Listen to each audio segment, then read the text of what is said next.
Welcome. I'm Richard Clarke, and I'm hosting this satsang. I've followed Ramana Maharshi since 1990. Upon retirement, my wife Carol and I moved to Tiruvannamalai, home to Ramana Ashram. We lived there for 8 years and now live by Lake Chapala near Guadalajara, Mexico. I've offered this kind of satsang for more than 10 years, first in India and now in Mexico. I am a seeker just like you.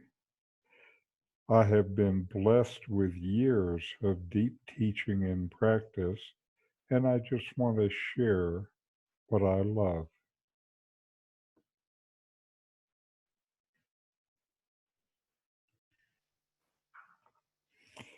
This is a Ramana Maharshi self-knowledge satsang. We focus on self-knowledge since, as the Bhagavad Gita says, self-knowledge is the only thing that brings self-realization. So know yourself and be always free and at peace.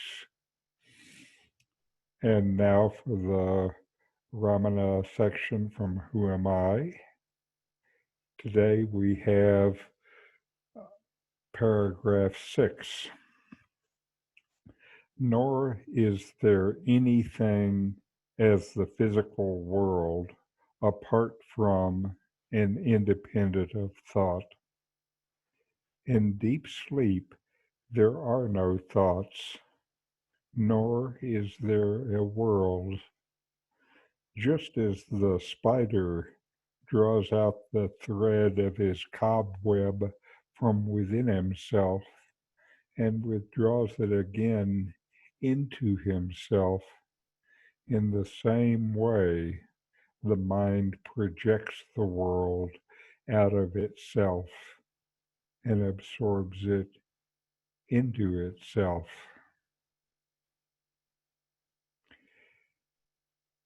Now, my comments.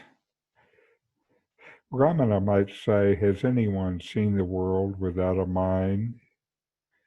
For some seekers, this is where the teachings get difficult. I've seen seekers who are very advanced struggle with this point. The problem lies with identification with the body. As long as you think you are a body, then there must be a world for the body to act and experience within. Discover that you are not a body, and then it's easier to know you're not a thought either. Discover you are not a body, and then discover reality. As you relax the hold of your mental concepts, you can deepen spiritually. Through the filter of the mind, we see existence as separate: world, ego self, and others. When the mind is not active, there is no separation. The existence of a separate world also includes the existence of the body, the mind, and the ego. Holding to the world and trying to become free of the ego then has a basic problem, since they all appear together and seem to coexist. This seeming reality of one implies the reality of all of them. What one sees as real is where you will place your identity. Some could say that the whole point of inquiry is to see that reality is within.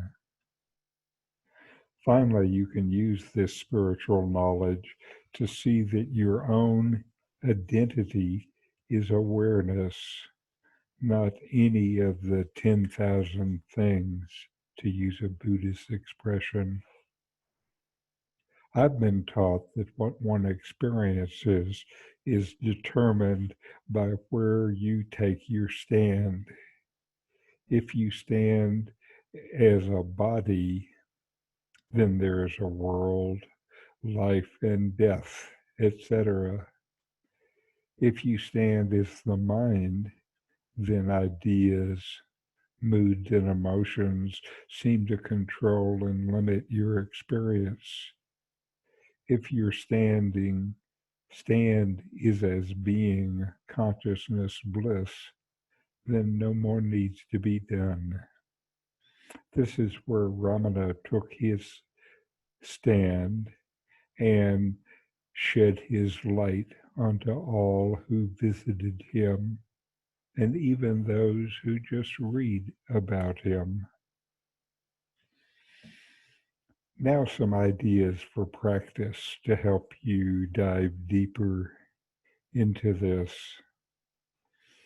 It can be useful in your inquiry to look at where your own sense of reality comes from. Does it come from the objects of your sense perception, or is it something more interior, something that comes from deep within yourself? If you think reality comes from objects of your senses, what about the sense of reality in a dream? Where does this come from? I can see that the knower is never within the known. The Upanishads call this the unknown knower of all that is known. My spiritual conviction is of something within that is there. This conviction deepens my practice. In inquiry, I see that I still usually place my identity in this body, mind, ego. There are times when the inquiry goes deeper, and then there are moments of deep happiness.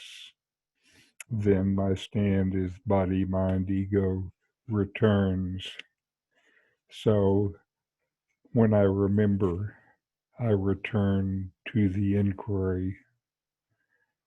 Now to our videos for the week.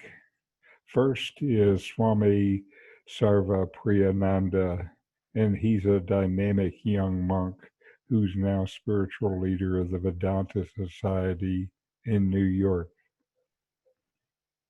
He will talk about how to remain aware of our true nature.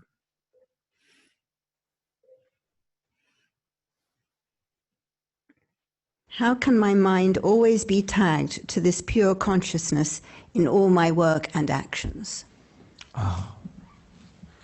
I think it's not just Pradeep in India, but a lot of people across the world. When they listen to non-duality first, they begin to understand, and then this question, inevitably it will come up at one point or the other. I see, yes, such a thing is there. It's like a serene, changeless being, consciousness. Very nice. But I don't seem to be somehow in that frame of mind when I'm driving, walking, talking, acting in the world. I'm mixed up. And that background reality is so nice. How can I be there all the time? There's a verse in the Mandukya, the second chapter, a very beautiful verse. The last verse of the second chapter of Mandukya Karika. Tattvam adhyatmikam drishtva, tattvam drishtva tu bahyata, tattvi bhuta stada rama, tattvada pratyuto bhavet. Very beautiful. You know what it says? It's an answer to this question. Seeing that reality, Brahman, within, and seeing that reality outside. You become that reality, you are that reality. And you find bliss and peace and completeness in that reality. And never slip away from that reality. The last quarter. Tattvad aprachyuto bhavet. What do you become? You become that which can never slip away from that reality. I have a feeling the questioner would say, yes, that's what I want. Advaita Vedanta says that's what you already have. You've always had it. You suffer under this notion that I have slipped away from it. Even when you think that you have slipped away from it, you have not. Let's see how I can put it. There are many beautiful ways to put it. First of all, notice this one. I am that reality. It's not that reality, it's not Brahman, it's not Atman. We use all those terms, but those terms can be distancing sometimes. Yes, my Brahman is fine, but I have a problem. Atman is fine, my Atman is fine, like my liver is doing well.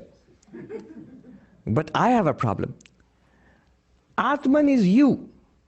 It's literally you, your essence. Yeah, even if I say your essence, you say, yes, Swami, my essence is fine, but I have a lot of problems in my job, in my family, in the day-to-day world. You are that reality. Let's talk about that openly. Instead of distancing it away as Brahman, Atman, or even the word Tattvam. Tattvam literally means an impersonal truth. So I am that. How can you ever be distanced from yourself? How can you ever slip away from yourself? What you can have, the objection might be, but I feel it. I get disturbed, I get angry, I get unhappy. Yes, that wrong notion can be there. That somehow there was a serenity and I've lost it. It was a serenity in the mind, and the mind has lost that serenity. You are the one which experienced the serene mind. You are the same one which has experienced the disturbing mind, the disturbed mind. The calm, relaxed, spacious, luminous mind and the agitated, turbulent mind. You are the same one. Whether it's a waveless, vast expanse or a turbulent ocean with waves and storms, it's the same water, literally the same water without any change at all. Even the ocean example is a little misleading, because you'll say, no, Swami, but something is happening to that water. There's a lot of ups and downs. And yes, but the water nature is unchanged. Water has not become not water when it is in the middle of a storm. In the same way, whether you are in the depths of meditation, absolutely calm, quiet, the world forgotten, still, peaceful, or engaged in frantic action, in a high-pressure job, you are exactly the same unchanging awareness. It may not seem to be that, but you are that.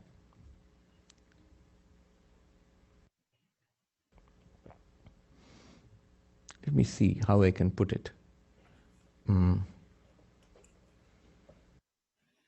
The space example. So Mandukya uses a space example. Suppose you have different pots. And now the space, which seems vast and unlimited, seems to be cut up into different pots. The space inside the pot, in Sanskrit, Ghatakasha. And the space outside the pot, called Mahakasha. But literally, let me ask you, is the space actually cut off by the pot? The space which was here in Manhattan a few hundred years ago. Now we have so many densely packed buildings. Has the space been cut off? It's amazing. Yeah, it looks like that. Let me ask you an even simpler question. If you have a glass of water, half full, half empty. There's water and there is, it's filled with air, but let's forget the air part of it. There's space there, which there's no water in there. And there's space in where there's water also, but anyway, just empty space. Let's forget the air for the moment. Now when I move the glass from here to there, will the water inside move or not with the glass? All of you don't seem to be sure. This part you should be sure of, because the next part is more confusing. Yes, the water does move, otherwise it would make a very wet mess here. If I moved the glass and the water would splash down here. Swami, you forgot to take the water along with the glass. No, that doesn't happen. When you move the glass, the water moves with it. Now let me ask you, does the space move with it? When the glass is moving like this, the space circumscribed by the glass, that space inside, is it moving along with the glass? Is the space moving along with the glass? Tell me, does space move along with the container, the glass, or the glass is moving through space? Glass is moving through space. Yeah. When you cut up Manhattan into so many buildings, you have not enclosed space. Space has graciously permitted the buildings to exist within itself. Now, what can happen is, in one pot, there may be smoke and soot. Maybe you lit a fire or something. In one pot, there may be holy Ganga water. In one pot, they may have dirty water. In one pot, there may be milk. Is the space polluted by the smoke in that pot? Is the space purified by the holy water of the Ganga river in that pot? Yeah. No. The pot might be affected. The pot gets affected. But space does not get affected at all. I noticed in India when a person dies and the body is burnt, the wood is burned to ashes and the water, there's a lot of water in the body, it vaporizes and the air around it becomes very hot because the fire is burning. But the space, is it affected right there where the body is burning fiercely? The space is not affected. It's the air which becomes hot. It's the wood which becomes burnt into ashes. It's the water which is vaporized. Look at the four elements. They are affected. Earth, fire, water, air. Space, not affected.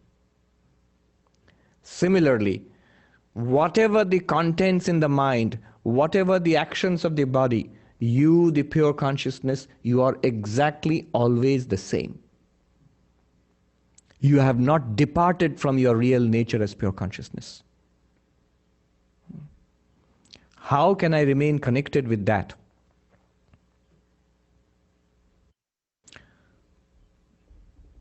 What he is asking, I know, because it's something that we also ask. I remember, I've told you earlier, once I was sitting with a monk in Haridwar, and one young monk was discussing non-dualism very earnestly with the teacher, with the Swami, old Swami. And finally he said excitedly exactly this question, but Swami, we must at least hold on to that idea that I am Brahman. Aham Brahmasmi, yah chinta to karni chahiye. This much I must hold on to. And the Swami said, this is exactly what you must not hold on to. Because somehow I think I am Sarvapryananda. It's like saying I must hold on to it. I must keep saying in the background, I am Sarvapryananda, I am Sarvapryananda. Otherwise I might forget. Who am I?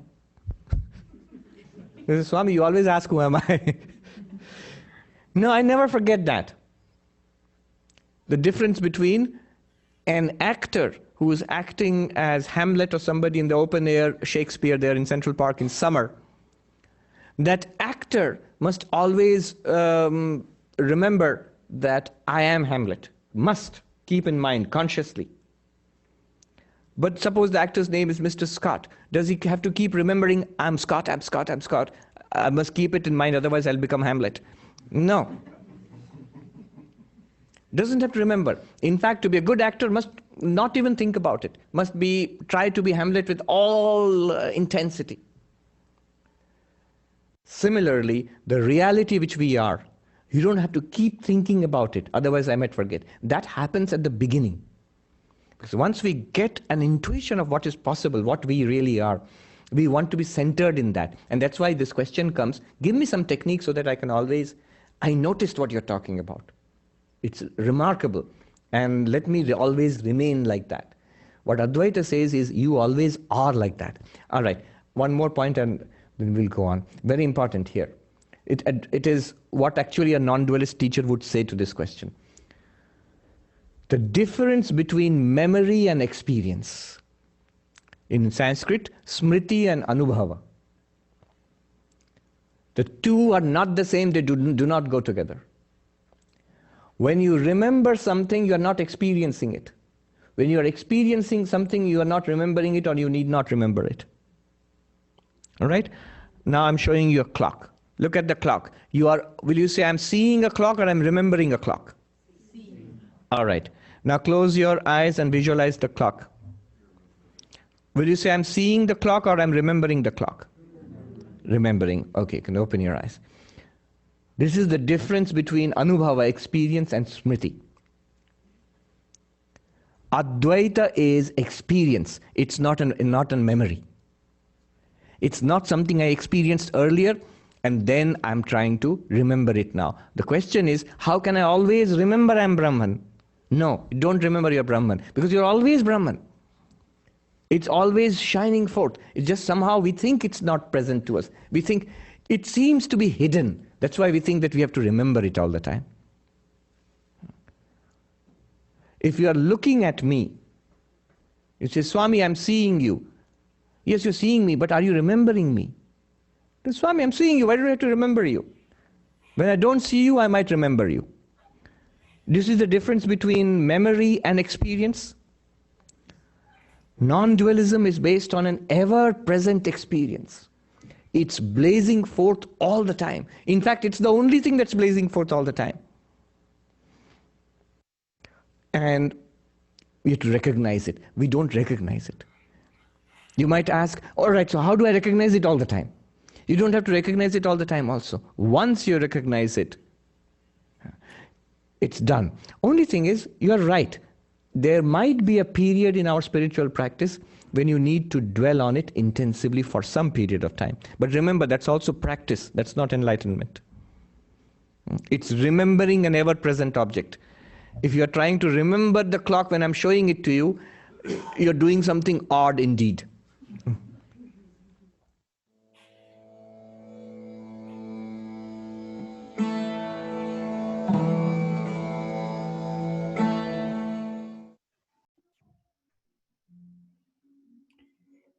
Now we'll listen to Rupert Spira as he talks about consciousness is our true body.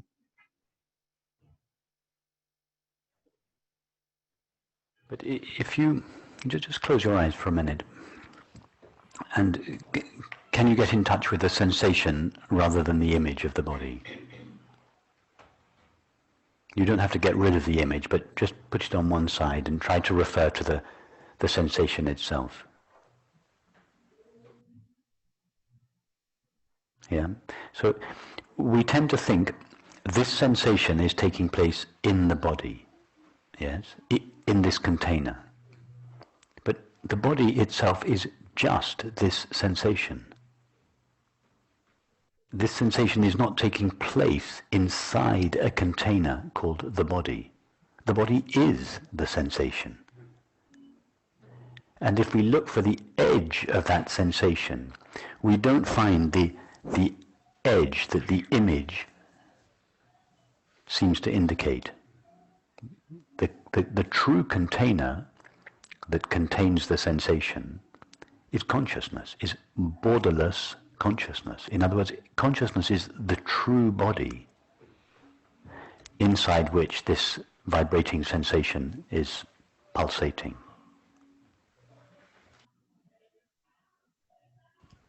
So in a sense, the images are irrelevant. They're not. So if I imagine, well, not if I imagine, if I get in touch with the sensations of my hand, and then the sort of idea of hand arises, it's not a big deal if that just keeps happening.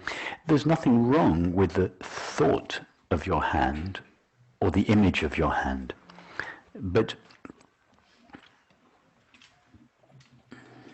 or the thought of your body or the image of your body. It's just the actual experience of the body is not a thought or an image. A thought or an image is an experience of the mind.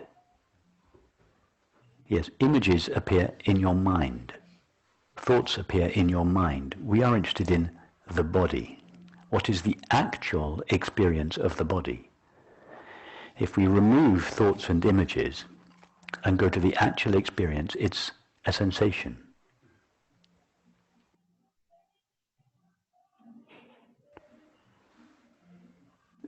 The way we experience the body is when you're walking around, you don't experience the body as an image, you experience the body as a feeling, as a sensation.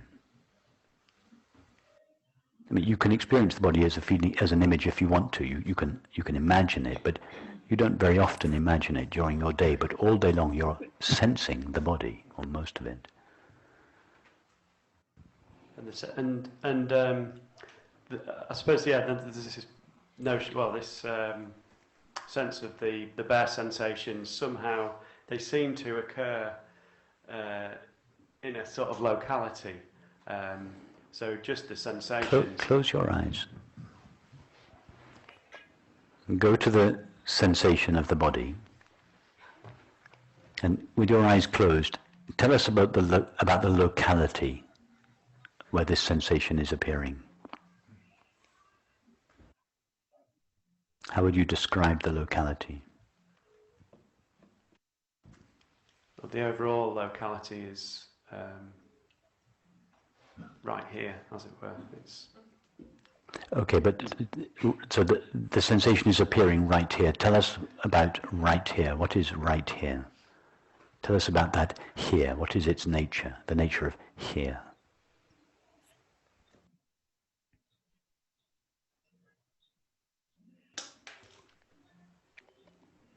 If you were to describe to somebody who had never experienced here before, what do you mean by right here?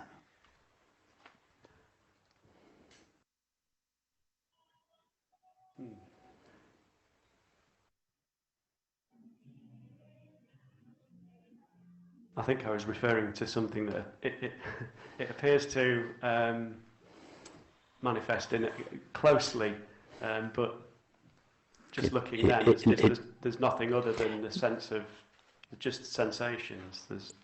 You're right, absolutely, you're right that the sensation is close, but the sensation is not closer, for instance, than the sound of my voice. Where does the close your eyes again. I'm going to keep talking. Where does the experience of hearing take place? Does it take place 5 meters away from you? Or does the experience of hearing take place here? It takes place here. There's just hearing. There's just hearing, and hearing takes place here. We can't even say it takes place close to myself. It's closer than close. It takes place in the identical place where I am. Yes. Now, you open your eyes, and space, in other words, places, seem to come into existence, but only through seeing. Now, where is the experience of seeing taking place? All you know of these flowers is the experience of seeing. Where does the experience of seeing take place?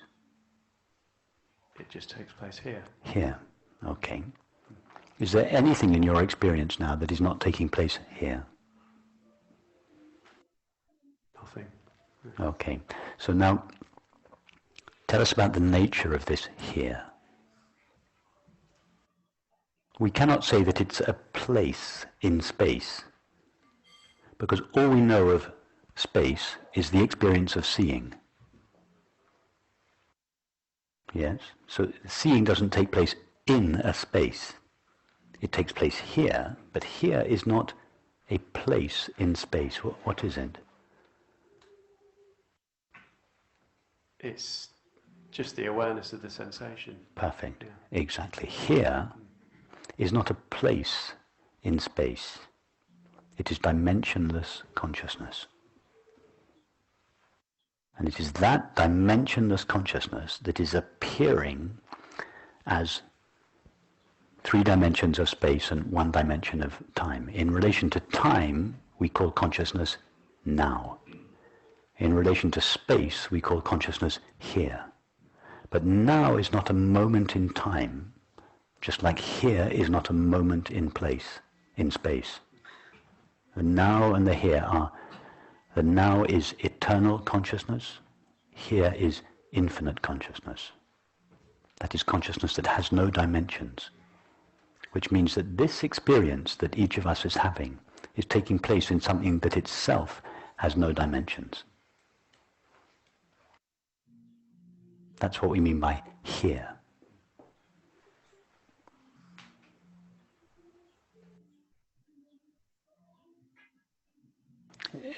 Have you noticed that all through your life it's always been, experience has always been here? Yeah. Never there.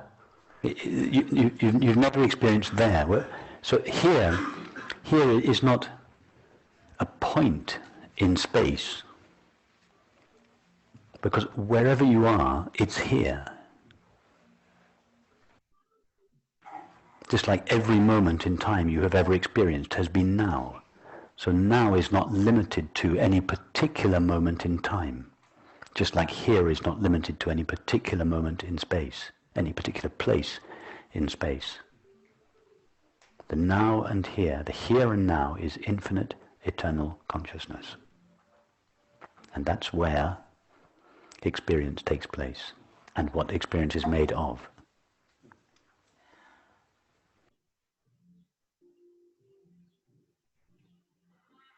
In order for eternity to appear as time, in order for infinity to appear as space, infinite consciousness must forget the knowing of its own being and must limit itself, which it does by appearing in and as the body.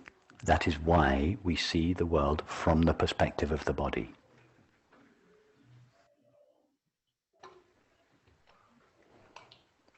Thank you.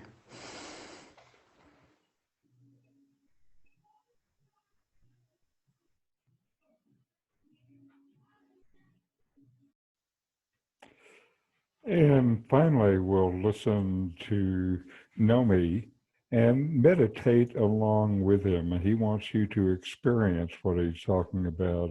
Experience it, not just think about it. In this video today, you can see the effect of Parkinson's on his body. It's only his body that shakes, not him.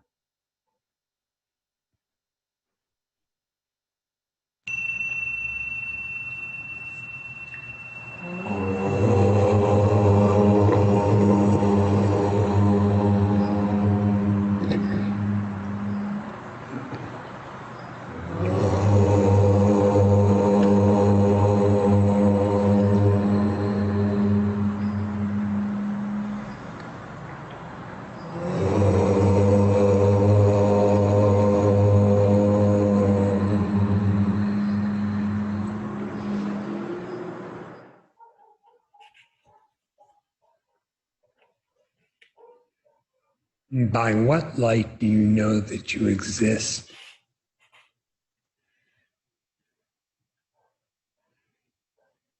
What knows?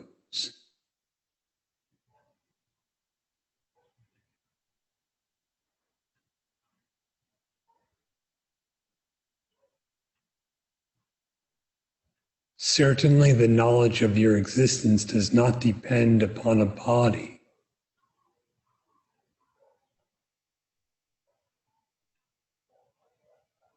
What knows?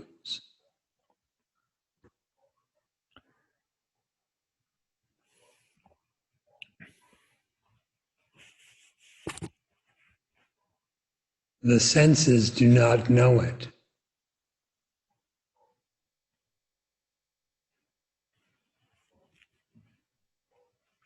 It knows the senses, but the senses do not know it. What knows?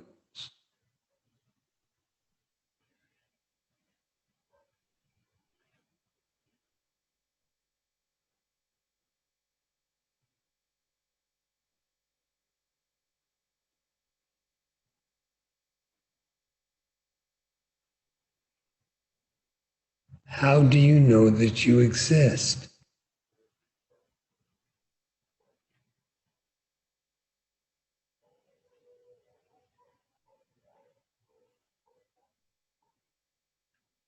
It is not due to thought.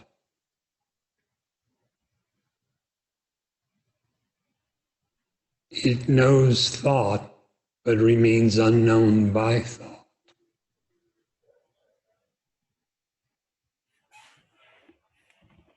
What knows?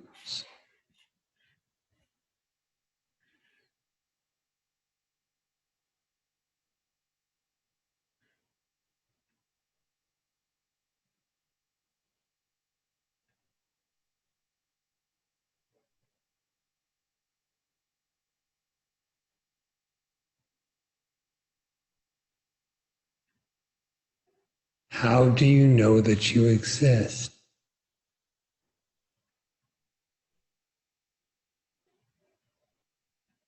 You must exist in order to know it.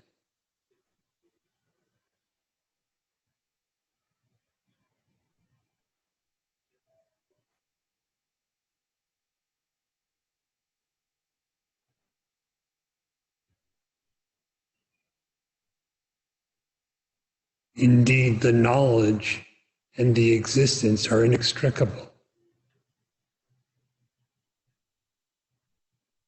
They are identical.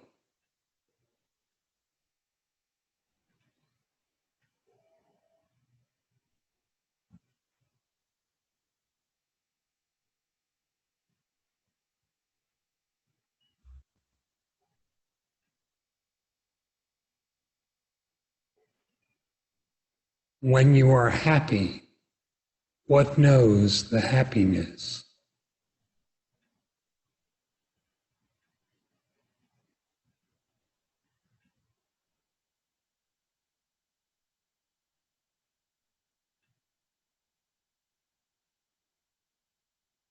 It knows itself.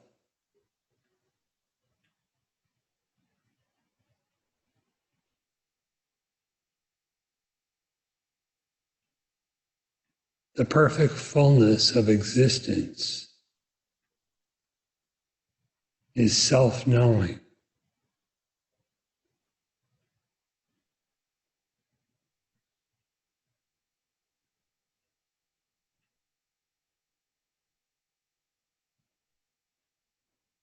If you yearn to realize the truth, what so yearns?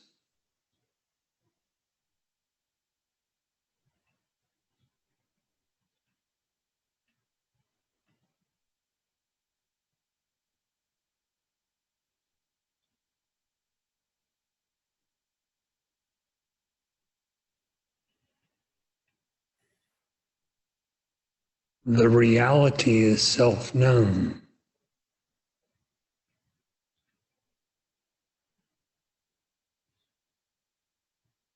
Evidently, the unreal cannot know the real, for the unreal does not exist.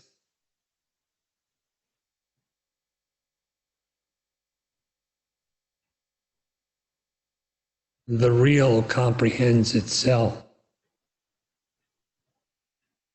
not by sensation, not by conception, not by anything objective whatsoever.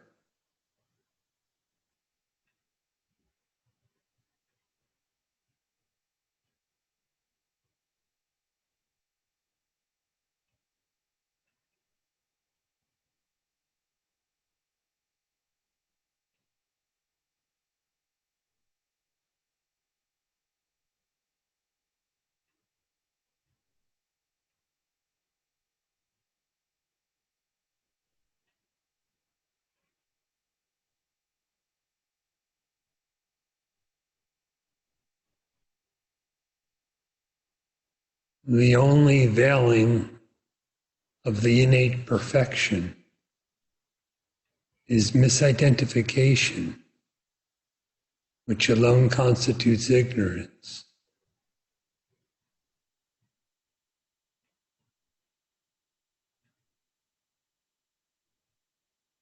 Such misidentification is not a second reality, not a second self. It is just misidentification, delusion, the self of imagination.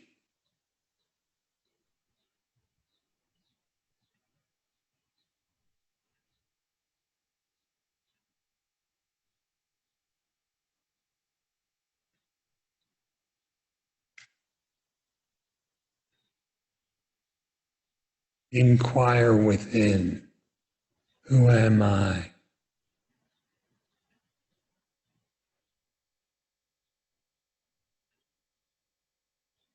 What is the self that actually exists?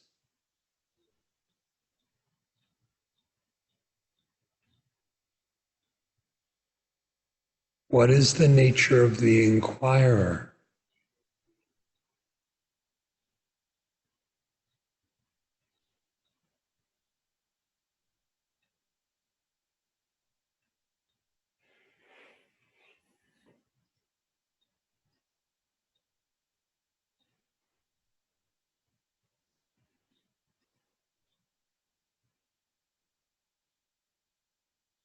In existence, there is no multiplicity.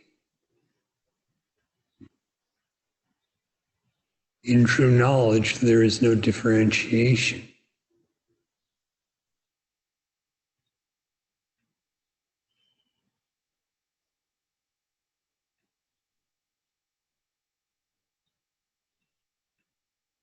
The self is existence alone. True knowledge is consciousness alone.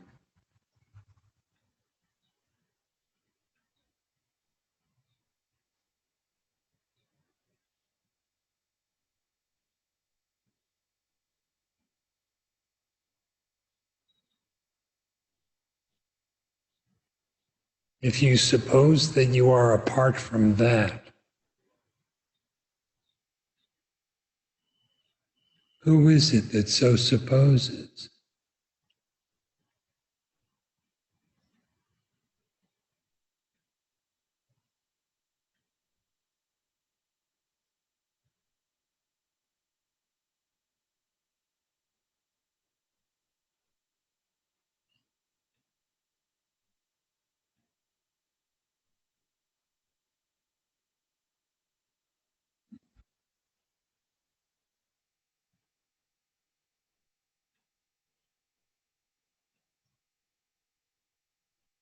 Have a keen interest in self-knowledge.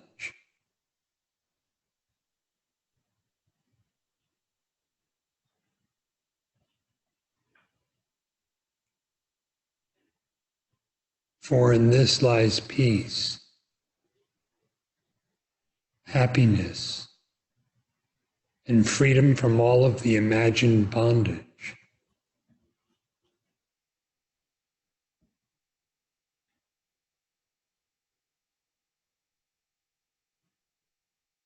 Listen, reflect, meditate, remain absorbed.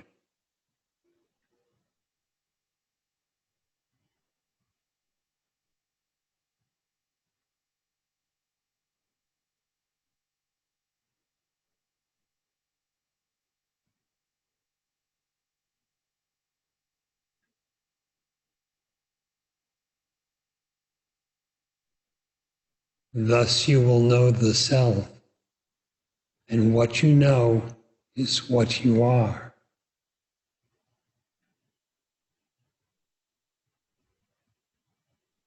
What you appear to have you may lose, but what you are is forever.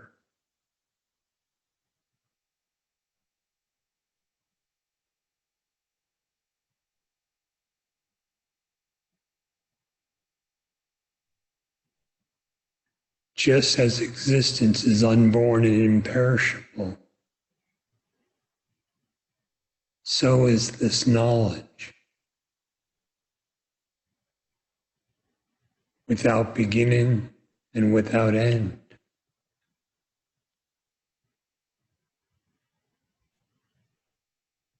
From the viewpoint of the assumed individuality or ego, it may appear enigmatic or perplexing as to how this can be.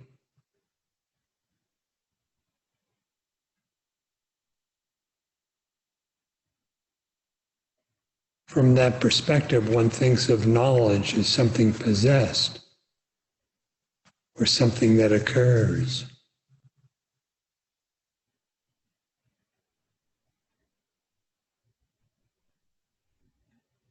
But self-knowledge in truth is identical to the self that is known. It neither comes nor goes. It is indivisible and undifferentiated. Such is timeless truth. That timeless truth, that supreme Brahman, is what indeed you are. And what you are always.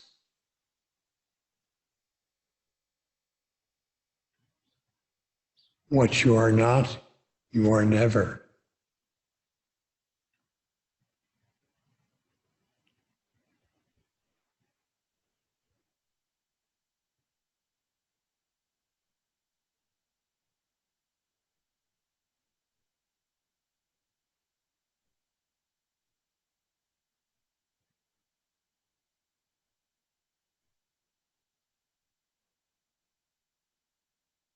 So then, what exists?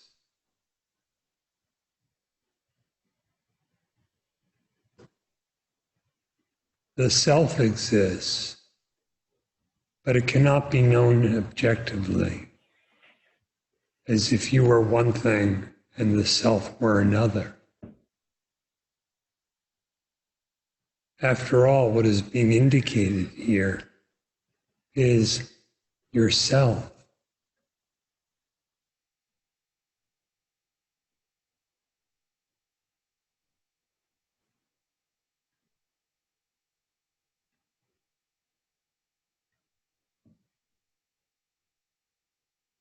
What knows?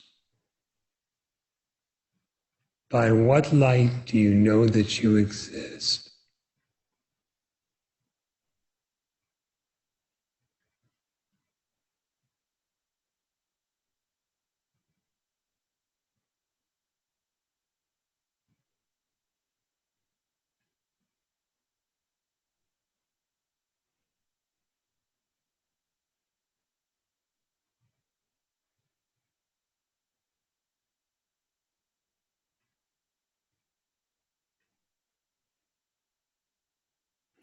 And now we will take a few minutes and inquire ourselves. I'll say a few words to lead. First, just notice that you exist. You exist, and you know that you exist without thinking of it or feeling it. This sense of existence is deeper than thought or feeling.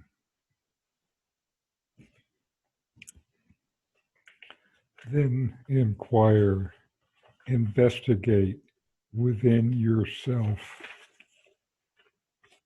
How do you know the world?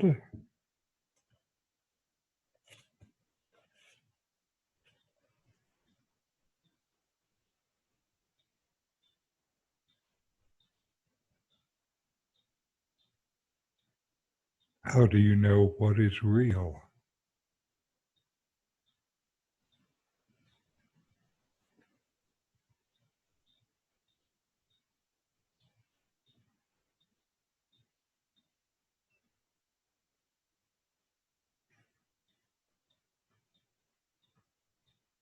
Where does the world in a dream come from?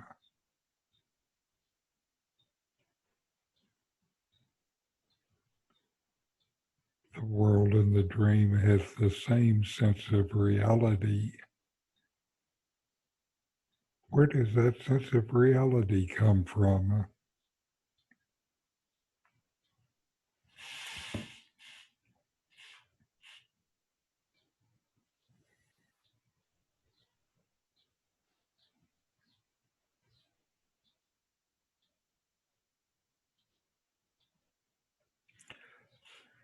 What happens to the world in deep sleep?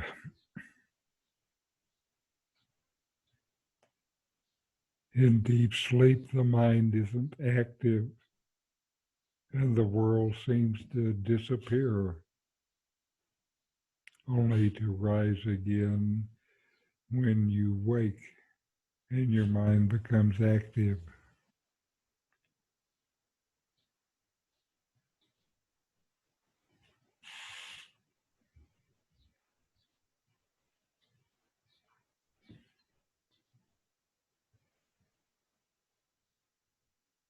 Do you exist when you're not aware of the world?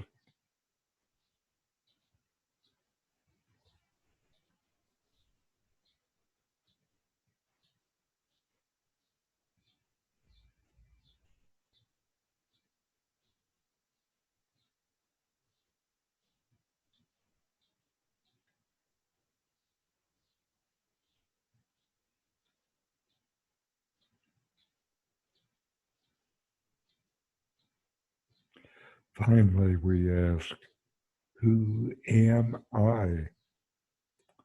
What is the nature of my existence?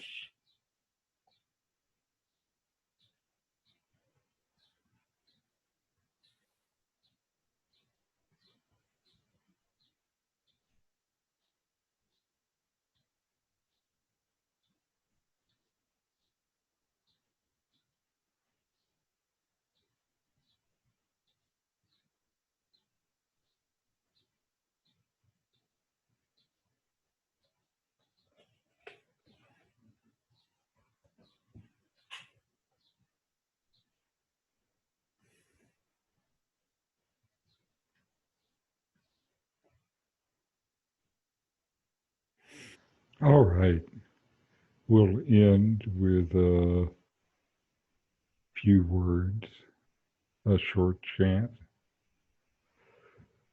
Om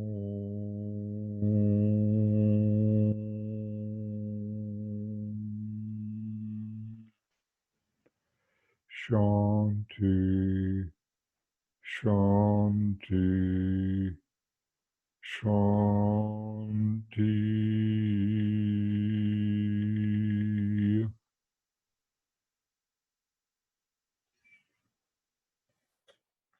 Now, if this satsang was of interest to you, there are more resources. I will show after this slide that shows a free book site, a YouTube site, and my blog. You'll see the URLs in a moment. And there will be more of these satsangs in the coming weeks as we continue this series based on the Ramana book, Who Am I? Thank you for sharing this teaching with me.